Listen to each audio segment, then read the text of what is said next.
Nosso Lar. Primeiro livro da coleção, A Vida no Mundo Espiritual, ditado pelo espírito André Luiz e psicografado pelo médium brasileiro Francisco Cândido Xavier. Capítulo 39, ouvindo a senhora Laura. O caso Tobias impressionara-me profundamente. Aquela casa, alicerçada em princípios novos de união fraterna, preocupava-me como assunto obsidente. Afinal de contas, também ainda me sentia senhor do lar terrestre e avaliava quão difícil para mim próprio seria semelhante situação. Teria coragem de proceder como Tobias, imitando-lhe a conduta? Admitia que não. A meu ver, não seria capaz de aborrecer tanto a minha querida Zélia e jamais aceitaria tal imposição por parte de minha esposa. Aquelas observações da casa de Tobias torturavam meu cérebro. Não conseguia encontrar esclarecimentos justos que pudessem satisfazer-me. Tão preocupado me senti que, no dia imediato, deliberei visitar Lísias no momento de folga, ansioso de explicações da senhora Laura, a quem votava a confiança filial. Recebido com enormes demonstrações de alegria, esperei o momento propício, em que pudesse ouvir a mãezinha de Lísias com calma e serenidade. Depois de se ausentarem os jovens, a caminho de entretenimentos habituais, expus à generosa amiga o problema que me apoquentava, não sem natural acanhamento. Ela sorriu, com a grande experiência da vida, e começou a dizer: "Você fez bem em trazer a questão ao nosso estudo recíproco. Todo problema que torture a alma pede cooperação amiga para ser resolvido." E depois de ligeira pausa, prosseguiu, atenciosa: "O caso Tobias é apenas um dos inumeráveis que conhecemos aqui e noutros núcleos espirituais, que se caracterizam pelo pensamento elevado. Mas choca-nos o sentimento, não é verdade?" Atalhei com interesse. Quando nos atemos aos pontos de vista propriamente humanos, essas coisas dão até para escandalizar. Entretanto, meu amigo, é necessário, agora, sobrepormos a tudo os princípios de natureza espiritual. Nesse sentido, Andrei, precisamos compreender o espírito de sequência que rege os quadros evolutivos da vida. Se atravessamos longa escala de animalidade, é justo que essa animalidade não desapareça de um dia para outro. Empregamos muitos séculos para emergir das camadas inferiores. O sexo participa do patrimônio de faculdades divinas, que demoramos a compreender. Não será fácil para você, presentemente, a penetração, no sentido elevado, da organização doméstica que visitou ontem. Entretanto, a felicidade ali é muito grande pela atmosfera de compreensão que se criou entre as personagens do drama terrestre. Nem todos conseguem substituir cadeias de sombra por laços de luz em tão pouco tempo. Mas temos nisso uma regra geral? Indaguei. Todo homem e toda mulher que se tenham casado mais de uma vez estabelecem aqui o núcleo doméstico, fazendo-se acompanhar de todas as afeições que hajam conhecido.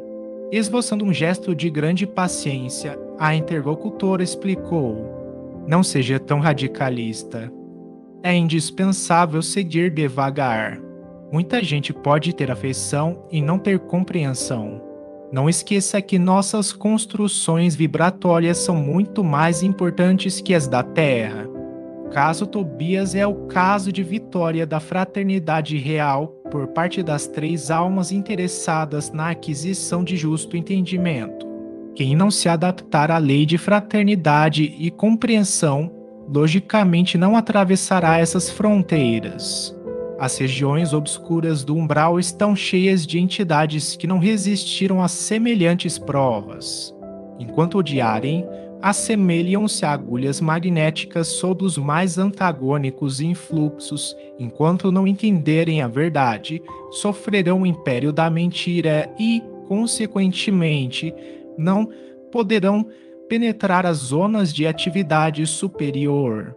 São incontáveis as criaturas que padecem longos anos, sem qualquer alívio espiritual, simplesmente porque se esquivam a fraternidade legítima.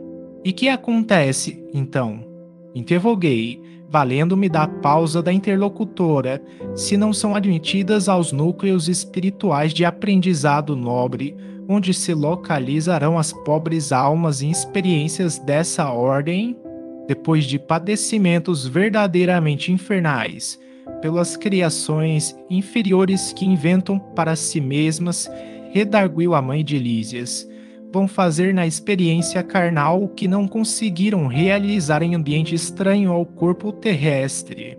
Concede-lhes a bondade divina, o esquecimento do passado, na organização física do planeta e vão receber, nos laços da consanguinidade, aqueles de quem se afastaram deliberadamente pelo veneno do ódio ou da incompreensão.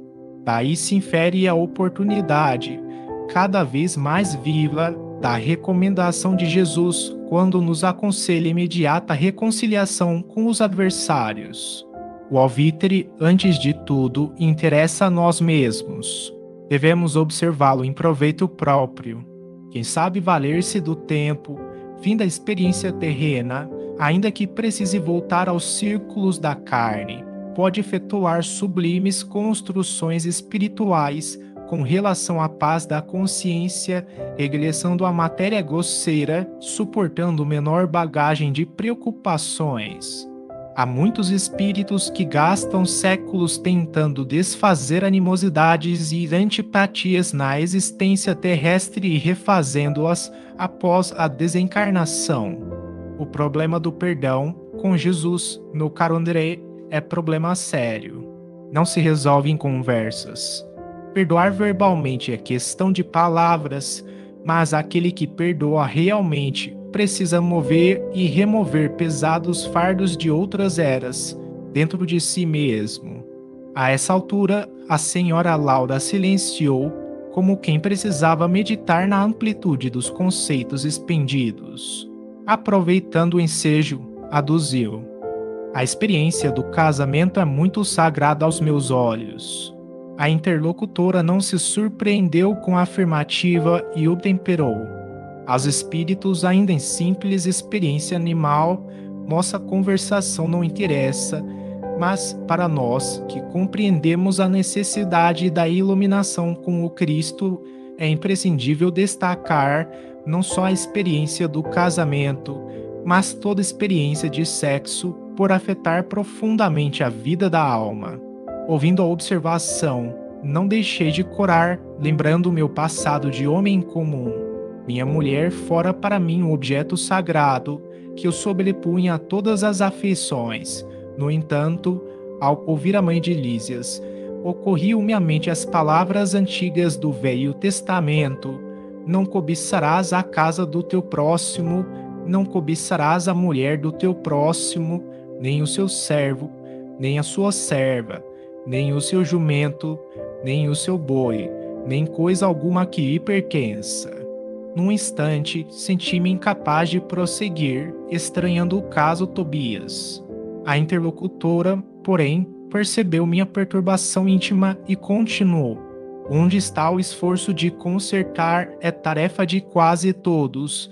Deve haver lugar para muita compreensão e muito respeito à misericórdia divina, que nos oferece tantos caminhos a retificações justas. Toda experiência sexual da criatura que já recebeu alguma luz do Espírito é acontecimento de enorme importância para si mesma. É por isso que o entendimento fraterno precede a qualquer trabalho verdadeiramente salvacionista.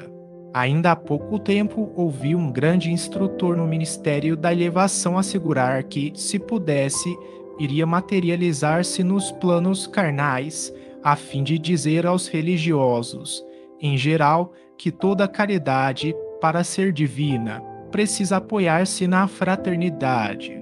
Nessa altura, a dona da casa convidou-me a visitar Heloísa, ainda recolhida ao interior doméstico, dando a entender que não desejava explanar outras minudências sobre o assunto, e depois de verificar as melhoras crescentes da jovem recém-chegada do planeta, voltei às câmaras de retificação, mergulhado em profundas cogitações. Agora não mais me preocupava a situação de Tobias nem as atitudes de Hilda e Luciana. Impressionava-me, sim, a imponente questão da fraternidade humana.